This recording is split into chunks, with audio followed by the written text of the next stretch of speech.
प्रवचन। सिकंदर लोधी ने चरणों में लेटकर दंडोत प्रणाम की कि मुझे माफ करो परवरदिगार, मैं पहचान नहीं पाया आपको। परमात्मा बोले ठीक है चल।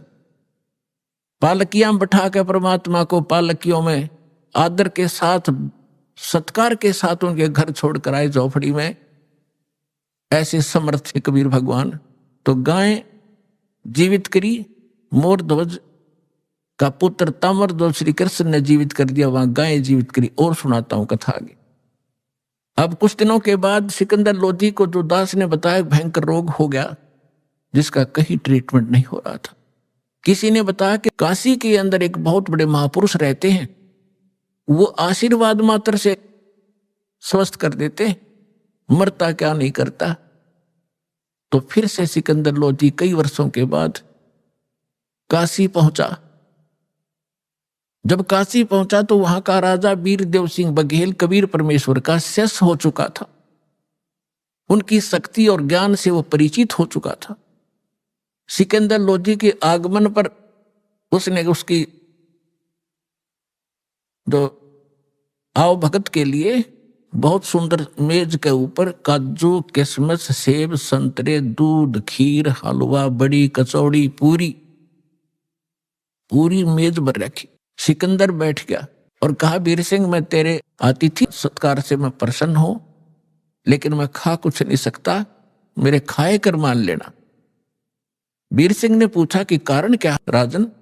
कि मेरे एक ऐसा रोग है जलन का रोग ऐसा होता है जैसे किसी के हाथ पे चाप गिर जा और कितनी पीड़ा होती है। वो तो जल भी जाता है, उपड़ भी जाता है, फलके भी पड़ जाते हैं, लेकिन वो ऐसा रोग होता है, दर्द उतना ही होता है जैसे जले हुए का होता, पर निशान कहीं नहीं होता, चिन्ह नहीं दिखते। ये भयंकर मार उस प्राणी पर पाप के कारण थी।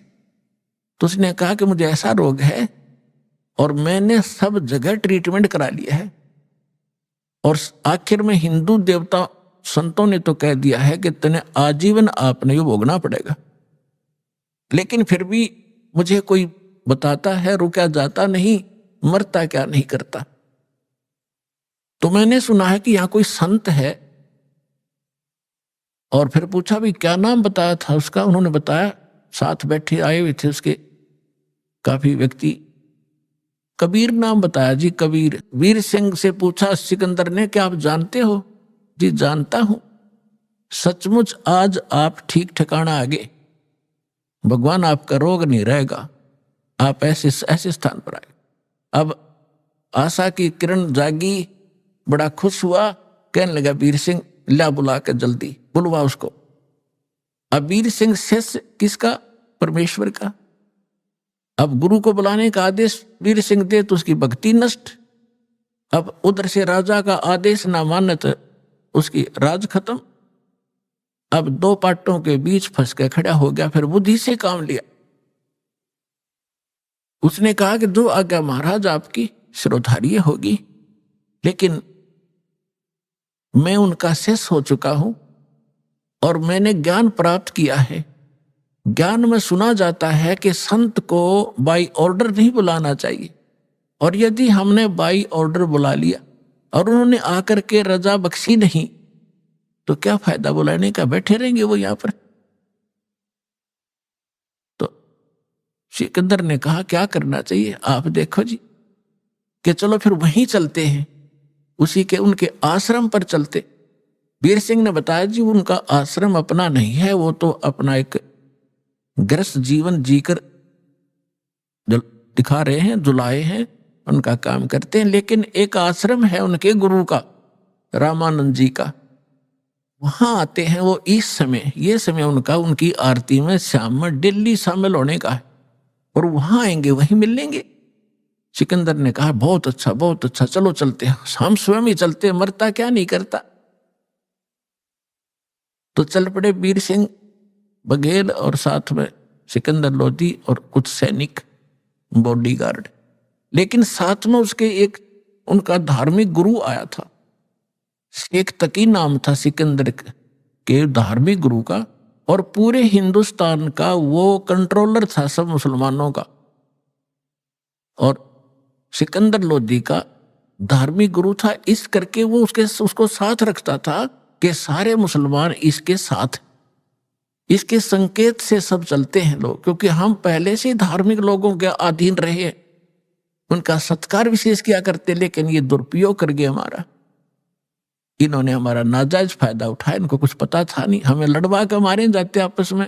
हिंदुओं वाले कहते मुसलमान बुरे हैं, मुसलमान वाले गुरु कहते हिंदू काफिर हैं, और लड़ मरो। बुरे जो हैं वो हिंदू भी हैं और बुरे हैं वो मुसलमान भी हैं, अच्छे हैं वो हिंदू भी बहुत है और मुसलमान भी बहुत है। तो कोई जीव मजहब धर्म के कारण बुरा नहीं होता, कर्म से बुरा होता है। तो दोनों चल पड़े। रामानंद जी की थोड़ी ही आपको यहाँ एक थोड़ा कुछ हेडलाइन सी सुनाऊंगा, सारी नहीं। परमेश्वर कबीर जी 5 वर्ष की लीला दिखा रहे थे, लीला में आयु। स्वामी रामानंद जी ब्राह्मण जाति में जन्मे थे, बड़े विद्वान प्रसिद्ध थे, 4 वेदों, 18 पुराण, 11 उपनिषद, महाभारत, गीता, इन सब को कंठस्थ याद कर रखा था। और 104 वर्ष के हो चुके थे जब परमात्मा 5 वर्ष के थे, और 5 वर्ष की आयु में परमात्मा ने उसके 104 साल के विद्वान पंडित के छक्के छुड़ा दिए थे, ज्ञान में नतमस्तक हो गए थे वो। और फिर दिखा था कि हम ही अलखला हैं, कुतुब गोस और पीर, गरीबदास खालिक धनी, हमारा नाम कबीर। ए स्वामी सृष्टा में सृष्टि हमारे तीर, दास गरीब अधर बसूं, वहां रहता हूं सतलोक में, मेरा नाम कबीर। इस बात से रामानंद क्षुब्ध हुआ था कि तू दानक का बेटा, जुलाहे का पुत्र, मांग के रोटी टुकड़ों पर पलने वाला व्यक्ति अपने आप को भगवान कहता है। तो परमात्मा ने उसका भ्रम तोड़ा था और सतलोक लेकर गए थे, जहां मालिक रहते हैं सचखंड में। वहां देखा था वही धानक रूप में, एक पहले एक देखा, दूसरा रूप में परमात्मा विराजमान थे, और फिर जाकर उस तख्त पे बैठे भगवान खड़े हो गए थे, और नीचे से 5 वर्ष का वो धानक का बेटा गया था, वो सिंहासन पर विराजमान हुआ था। और फिर वो तेजों में शरीर उसी में समा गया था, वो भगवान जो दूसरा ओरिजिनल भगवान दिखा था। और फिर उसको वापस छोड़ा था रामानंद जी को, जब कहा था 2 ठौड़ है, एक तू भया एक से तो, और गरीबदास समकार ने तुम आई हो मगजो। बोलत रामानंद जी सुनो कबीर करतार, और गरीबदास सब रूप के तुम ही सृजनहार। मैं भक्ता मुक्ता भया, कर्म कुंड भयो नाश, और गरीबदास निज ब्रह्म तुम पूर्ण ब्रह्म आप ही हो, मेरा हुआ दृढ़ विश्वास। तो उसके बाद रामानंद जी ने सभी ब्राह्मणों से कह दिया था भगवान आगे भाई, और ऋषि 1400 तो ऋषि बना रखे थे उस महापुरुष ने, लेकिन वो नकली थे, वो चले गए, कुछ रह गए, तो वो अपना थोड़े बहुत उसके संपर्क में रहे, लेकिन उन्होंने तो भगवान के लिए निकले थे। परमात्मा उनके सामने खड़े थे, उन्होंने परमात्मा के चरण पकड़ लिए 5 वर्ष के बालक के, 104 साल के ब्राह्मण ने। तो उसके बाद रामानंद जी को पूर्ण विश्वास हो गया था कि मैं गलत रास्ते चल रहा था और भगवान के लिए मैं भटक रहा हूं, मुझे भगवान मिल ही गया, मैंने समाज से क्या लेना, रहो तो रहो ना जाओ। परमात्मा के ज्ञान से पता चलता है आज हम हिंदू हैं, मृत्यु के बाद हम मुसलमान के घर भी जन्म ले सकते, फिर हम हिंदुओं के साथ लड़ रहे होंगे, ये हमारा ज्ञान है, बच्चों जैसी बात कर रहे। तो रामानंद जी ने इस आधार से अपना आश्रम वहीं बरकरार रखा था। वो चेले चाले चले गए थे, थोड़े बहुत रहे थे, तो डेली आरती करा करते थे। शाम के समय परमात्मा भी वहां जाते थे कबीर साहब। तो सिकंदर लोधी और वीरदेव सिंह बघेल जब वहां पहुंचे, वो पहले चले गए समय से, क्योंकि उसका तो लगन लाग रही थी, चल वीर सिंह जल्दी चल। वो घंटा आध घंटा पहले चले गए। तो गेट पर खड़े थे जो रामानंद जी के सेवक, तो गेट कीपर से पूछा, और वीरदेव सिंह को पता था कि स्वामी रामानंद बेशक से परिवर्तन इनमें हो गया है, लेकिन मुसलमानों से अब भी नफरत करते हैं। अन्य कास्ट वालों को तो अब नहीं ये नफरत करते, हिंदुओं को, मुसलमानों से अब भी घणे नफरत करते हैं और आश्रम में प्रवेश नहीं करने देते। और यदि मैं एज इट इज ले जाऊंगा तो मुझे हानि कर देंगे और मेरे गुरुजी भी नाराज हो जाएंगे। इसलिए उसने गेट कीपर से कहा, सेवक जो खड़ा था पैरे पे, कि भाई ऐसे ऐसे बताओ, दिल्ली के बादशाह सिकंदर लोधी जी आए हैं और वो कबीर साहब से मिलना चाहते हैं। तो उसने बताया, पहरेदार ने बताया कि कबीर साहब आए नहीं, अभी आने ही वाले हैं, अभी आरती का समय में कुछ टाइम रहता है और वो नहीं है। सिकंदर ने कहा कि चल अंदर बैठ जाते हैं, थोड़ी देर इतने इंतजार कर लेंगे। वीर सिंह ने कहा कि जी यहाँ की कुछ मर्यादाएं हैं, मैं पता कर लेता हूं, कि स्वामी जी से पता करो और आज्ञा लेकर आओ कि दिल्ली के बादशाह आए हैं और परमात्मा कबीर जी से मिलना चाहते हैं और आपके भी दर्शन करना चाहते हैं और कुछ देर यह इंतजार करना चाहते हैं जब तक कबीर जी ना आए। तो पहरेदार अंदर चले गए और गर्मियों का मौसम था, बाहर ही बैठे थे कोने में, अपने आश्रम में वृक्ष बहुत लगे हुए थे। पहरेदार ने कहा, स्वामी जी दिल्ली के बादशाह सिकंदर लोधी आए हैं, आपका दर्शन करना चाहते हैं, वो कबीर जी से मिलने आए, आपकी आज्ञा चाहते हैं अंदर आने की, कुछ देर रेस्ट करने की। रामानंद जी एकदम क्रोधित हो गए और कहने लगे, कह दो मैं इन मलेच्छों से बात नहीं करता, इनके दर्शन भी नहीं करता, ये मांस खाते हैं, बाहर ही बैठा रहेगा। अब ये वहां से सुनाई भी दी थी उनको भी, वीर सिंह को भी और सिकंदर लोधी को भी, जो स्वामी जी ने आवाज निकाली और आके फिर पहरेदार ने बता दी कि जी ऐसे ऐसे कहा, स्वामी जी ने मना कर दिया कि मुसलमानों को हम आश्रम में प्रवेश नहीं करने देते, बाहर इंतजार कर लेगा। अब सिकंदर लोधी, दुर्भाग्य होता है राजा का, इसके अंदर अहंकार गणा होता है। अब संतों के साथ यदि कोई राजा टकराता है तो अंधा गधा होता है, जो रेल की पटरी पर खड़ा होकर उसी को लात मारना चाहता है।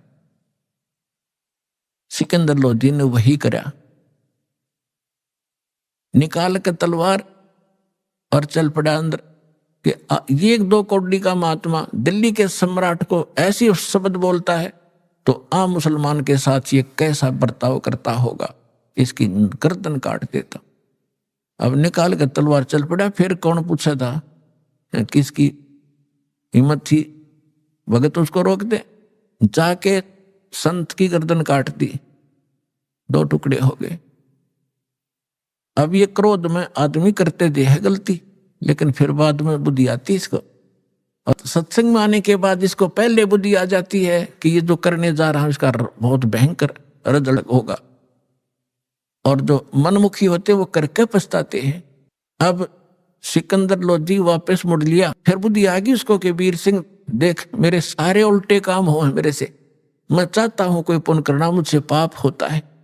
आया था अपना इलाज कराने के लिए, ये घोर पाप और सिर पर रख लिया, और अब इसके गुरुजी आए, इसके शिष्य आएंगे कबीर जी, गुरुजी की हत्या देखकर वो मुझे श्राप देंगे।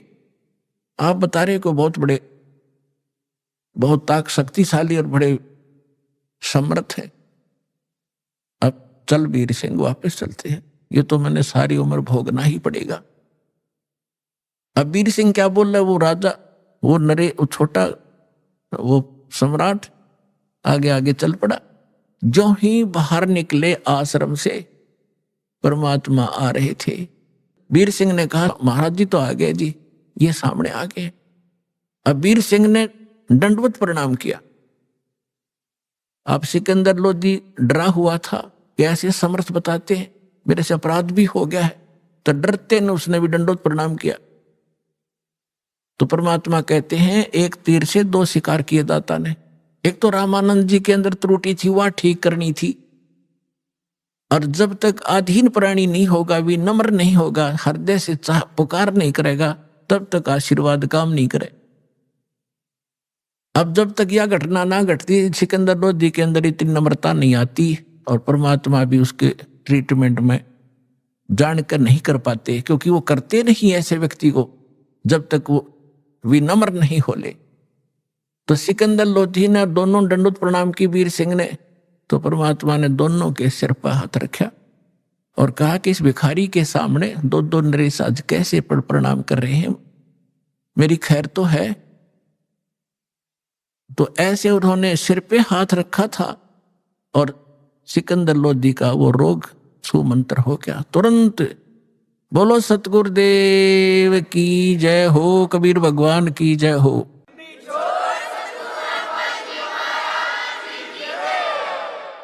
अब सिकंदर लोधी ने दृढ़ता से पैर पकड़ लिए, एकदम स्वस्थ हो गया जैसे कभी रोग था ही नहीं। तब रोता ही रहा पड़ा पड़ा। कबीर साहब ने कहा, उठो राजन उठो, क्या बात होगी?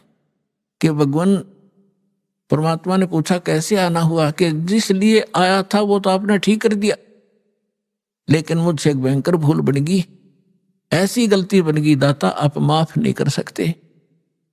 परमात्मा ने कहा, भी बता, कोई भी तेरी गलतियां मैं माफ करता हूं, कोई भी गलती कैसी भी है। खड़ा हो गया, फिर उसने सारी कहानी बताई। जी ऐसे ऐसे हमने प्रार्थना की थी, आपके गुरुजी ने हमारे साथ बद व्यवहार किया, मेरे अंदर नीचता है, मेरे अंदर राज का अहम था, मेरे से गलती होगी, मैंने गुस्से में उनका सिर काट दिया, उनका कत्ल कर दिया, मुझे माफ करो। परमात्मा बोले, कोई बात नहीं राजन, मेरे साथ आ जा, इनका अंतिम संस्कार करा के जाना, नहीं तो लोग तुझे बहुत बुरा भला करेंगे, कहेंगे, और कुछ भी गड़बड़ हो सकती है, आ जाओ, कोई बात नहीं।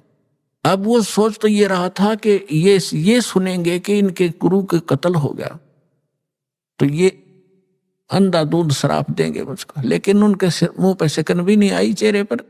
कहा, कोई बात नहीं, कौन किसने मारे, ये तो संस्कार था आपका, उसका, इसकी मृत्यु आपके हाथ से लिखी थी। अब सिकंदर वीर सिंह से कहता है, वीर सिंह वे संत देखे पर इसते नीचे नीचे, नहीं तो पहला पता नहीं कहता गाली दे वो मेरे ते, और कितना शराब दे देता, और देख कितने प्यार से बोला। अब वीर सिंह सोच रहा है कि ये तो ट्रेलर देखा आपने, अब और देखियो क्या क्या होगा। अंदर जाकर देखा कि रामानंद जी का शव 2 भागों में अलग अलग पड़ा था, कपड़े ढक रखे थे, और वहां पर ब्लड बह रहा था।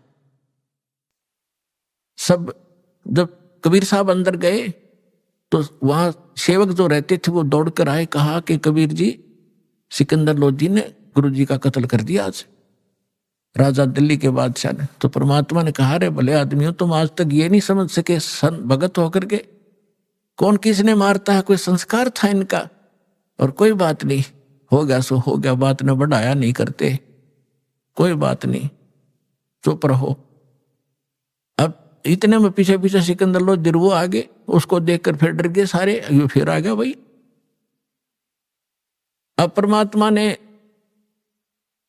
चरणों की तरफ, एक पुण्यात्मा हमें शिक्षा दे रहे हैं भगवान कि गुरु के प्रति इतने समर्पित होना चाहिए आप जी ने। वो तो मालिक थे, उनको जरूरत नहीं थी गुरु की, लेकिन हम दासों का उद्धार गुरु के प्रति ऐसी श्रद्धा बिना हो नहीं सकता। दंडवत प्रणाम किया पैरों की तरफ, और फिर खड़े हुए और कहा, गुरुदेव उठियो, आरती का समय हो गया, और आपके दर्शनार्थ दिल्ली के बादशाह आए। इतना ही कहा था भगवान ने, वो धड़के ऊपर शीश आके अपने आप लग गया। रामानंद जी सामने बैठ गए, निशान भी नहीं दिखाई दिया कि सचमुच ये कटा था कि नहीं कटा था। बोलो सतगुरुदेव कबीर साहेब की जय।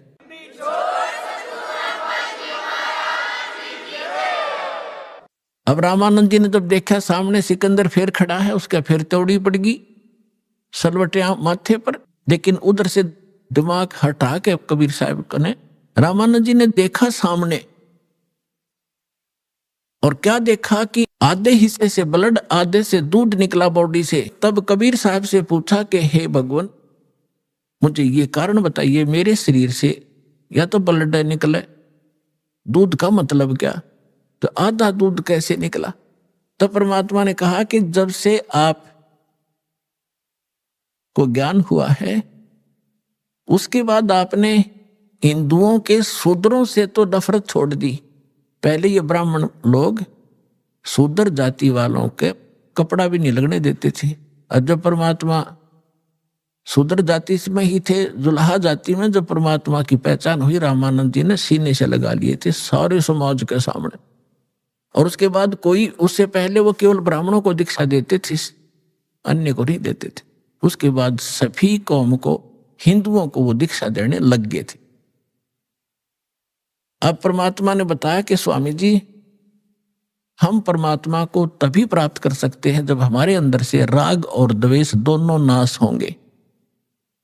आप हिंदुओं से तो नफरत करना छोड़ चुके हो, शूद्रों से, लेकिन मुसलमानों से अभी नफरत करते हो। परमात्मा के सब बच्चे हैं आपके, आज तक आप भी यही सोच रहे हो कि ये मुसलमान और ये हिंदू है। उस मालिक के जीव हैं हिंदू और मुसलमान, यह हमने अलग से अपनी पहचान बनाकर हम दो बढ़कर दुखी हो रहे।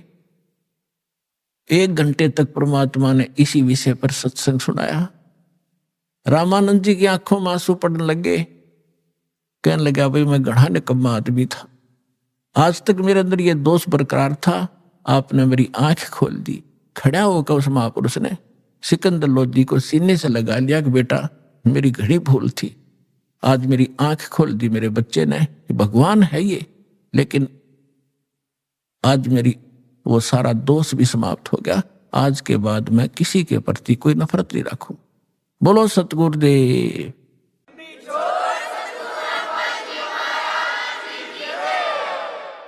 अपने आत्माओं सत्संग जो किए जाते हैं कोई किसी कथा या पात्र बनाकर किए जाते हैं। अब परमात्मा अपनी पहचान वहां कैसे कराएं? धर्मदास जी को ये उदाहरण देकर छोड़ दिया था कि अभिमन्यु को क्यों नहीं जीवित कर सके तेरे भगवान, अगर ये समर्थ थे तो अब आपके रूबरू कर दिया कि उस समर्थ परमात्मा ने वह गाय जीवित की, सिकंदर लोधी ने गर्दन काट दी, रामानंद जी वो जीवित कर दिए। और सुनाता हूं इस भगवान कबीर साहब की शक्ति। अब कबीर साहब से सिकंदर लोधी ने अर्ज किया कि हे भगवान, हे अल्लाह के रूप, आप दिल्ली चलो मेरे साथ, और वहां की जनता में भी यही आग फैल रही है, हिंदू और मुसलमानों की आपस में बहुत झगड़े रहते, मुझे भी चैन से नहीं रहने देते। आपके इतने निर्मल विचार हैं दाता, वो सारे एक हो जाएंगे, आप मेरे साथ चलो। परमात्मा बोले मैं ऐसे नहीं चलता, पहले मेरा शिष्य बन तब मैं जाऊंगा। कहने लगे जी बोलो क्या? शिष्य बन गया मैं? मेरे तो जीवन ही नहीं था, आपने दान दिया है जीवन, मैं आपका शिष्य, आप मेरे मालिक हो। परमात्मा बोले सुन ले, कुछ नियम होते हैं शिष्य के, शराब मांस तमाकू छुआ नहीं का, और अपने राज्य में मुनादी कर देना, प्रतिबंध लगा देना, कोई जीव हिंसा नहीं करेगा। अब उसने कहा कि देखो जी मैं प्रयोग नहीं करूंगा मांस आज के बाद, ये मेरा पक्का वायदा हो लिया। तम्बाकू भी नहीं प्रयोग करूंगा, शराब तो हम प्रयोग करते ही नहीं। और दूसरी रही बात कि मैं प्रतिबंध जरूर लगा दूंगा, लेकिन मैं मजबूर हूं, ये मुसलमान मेरी मानेंगे नहीं, और मैं ज्यादा जोर दूंगा तो मेरा राज खत्म कर देंगे, इसलिए मैं विवश होऊंगा इस बात पर। परमात्मा बोले ठीक है तू मत खाना। अब ठीक है जी। तो परमात्मा चले गए झोपड़ी में, वो आगे अपने राज दरबार में बीर सिंह के पास।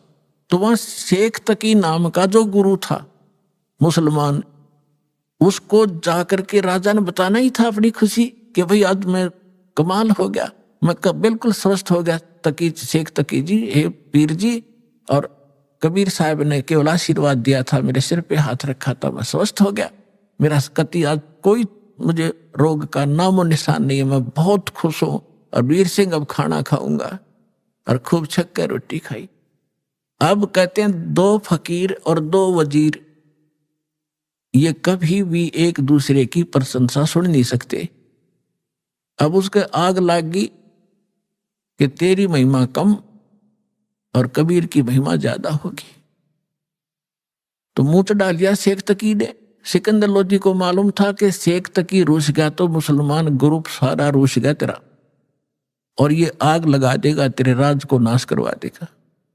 चिंतित हुआ, पूछा क्या बात है, क्यों चिंतित हो, कैसे आपने नाराज हो गए मेरे से? तो उसने कहा कि मेरी क्या जरूरत है, अब तुझे पीर मिल ही गया है, काफिर काफिर। अब उसने सोचे, सिकंदर लोधी ने कहा ये इसका तो यो रोग लग गया भाई। तो कहने लगा जी क्या बात है बताओ तो, कि क्या जरूरत है तुझे? आप तू कहता ठीक कर दिया, और आप ये कहते हो रामानंद को जीवित कर दिया, मेरे सामने जीवित करके दिखाओ तब मानो मैं। अपने आत्मा सिकंदर लोधी चिंतित हो गया। अब वीर सिंह ने एक बीच का रास्ता निकाला। वीर सिंह ने कहा शेख तकी जी देखो, आप भी पीर हो, गुरु हो, और वो भी गुरु हैं। देखो संतों की लड़ाई ज्ञान की होनी चाहिए, इन सीधी शादियों की नहीं होती, क्योंकि वो ज्ञान से परिचित थे। आप ज्ञान की चर्चा कर लो उनके सामने, हम बुला लेते हैं, बुला लो बुला लो। अब कबीर साहब आ गए, सिकंदर लोधी और सारे बैठ गए, हजारों लोग श्रोता आ गए। तब परमात्मा ने कहा कि बोल प्रसन्न कर भाई शेख तकी। उसने कहा कि हमारे पीर जो मोहम्मद जी थे ये अंतिम रसूल थे, उसके बाद कोई रसूल नहीं आएगा। और जो साधना हम करते हैं वो हमारे अल्लाह ने सीधा बताया था हजरत मोहम्मद जी को, और कुरान शरीफ का ज्ञान सीधा दिया था एक फरिश्ते के माध्यम से, जबरील के माध्यम से। हमारा कुरान शरीफ 1 नंबर का ज्ञान है और आपका ज्ञान व्यर्थ है, ये गॉड गिवन नहीं है। हमारी साधना सर्वश्रेष्ठ है। तो परमात्मा ने कहा कि देखो पीर जी, परमात्मा की भक्ति किस लिए की जाती है? घर में सुख हो, शरीर स्वस्थ रहे, घर में कोई दुर्घटना ना हो, कोई अशांति ना हो, कोई इसी प्रकार का कोई ऐसा अनहोनी ना हो, ऐसे इसलिए करते हैं। और मोक्ष हो, कहाँ ऐसे करते हैं कि आप हजरत मोहम्मद जी जितनी साधना, नमाज या कोई परहेज रख सकते हो कि नहीं? नहीं, वो तो महापुरुष थे, वो तो नबी थे, रसूल थे। तो उन जितनी आप नमाज भी नहीं कर सकते इसी श्रद्धा से। हजरत मोहम्मद जी का जीवन देखो, वो पहले भी दुखी थे और नबी बनने के बाद भी दुखी। साधना करते करते पैर टूट गया उनके ऊपर। पहले उसकी मां की गर्भ में थे जब पिता की मृत्यु, 6 वर्ष के हुए जब मां की मृत्यु, फिर दादा पाले था, 8 वर्ष के हुए दादा की मृत्यु, अनाथों की तरह पला। और फिर उसका 25 वर्ष की आयु में एक 40 वर्ष की आयु की एक औरत से विवाह हुआ, जो 2 बार पहले विधवा हो चुकी थी। उसके बाद उससे उसको 7 संतान हुई, 3 पुत्र और 4 पुत्रियां। और जब वो नबी बन चुका था उसके बाद उसकी 3 पुत्र मर गए उसकी आंखों के सामने। तो खाक साधना है तुम्हारी। और इस भक्ति से ऐसे कर टूटते रहे तो क्या भक्ति है ये तुम्हारी? अब फिट्टे मुंह हो गया उसे शेख तकी, चुप हो गया। कहने गए तो हमारे नबी की बेइज्जती करता, हम सुन नहीं सकते हैं, ये कहकर उठकर झंडी फाड़ दी। इनके पास यही है, नकलियों के पास बकवास करना। फिर सिकंदर लोधी का यह बात हृदय में दचगी के सचमुच खाक साधना थी वह। लेकिन वो राजा बोल नहीं सकता पब्लिक के सामने, पब्लिक के सामने संत ही बोल सकता है। अभी आपने सुने संत रामपाल जी महाराज के मंगल प्रवचन। आइए अब सुनते हैं संत रामपाल जी महाराज से नाम दीक्षा लेकर सत भक्ति करके